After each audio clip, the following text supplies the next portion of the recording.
وبه نستعين أما بعد فأعوذ بالله من الشيطان الرجيم بسم الله الرحمن الرحيم إنا أعطيناك الكوثر فصل لربك وانحر إن شانئك هو الأبتر۔ سوال: قرض لے کر قربانی کرنا کیسا ہے؟ تو اس مسئلے کی دو صورتیں ہیں۔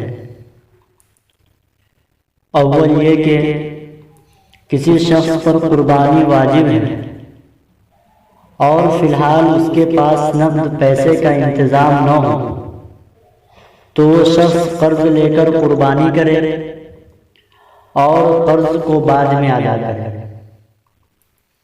دوسری صورت یہ ہے کہ ایسا شخص قرض لے کر قربانی کرنا چاہ رہا ہے جس کے اوپر قربانی کرنا واجب نہیں، وہ نفل قربانی کرنا چاہتا ہے اور فی الحال نقد پیسے موجود نہیں ہیں، تو وہ شخص دیکھے اگر آسانی سے قرض دینے والا مل جائے اور وہ شخص قرض کو ادا کرنے پر قادر ہو تو وہ شخص قرض لے کر قربانی کر لے، اور اگر وہ قرض کو ادا کرنے پر قادر نہ ہو تو اس شخص کے لیے قربانی نہ کرنا بہتر ہے۔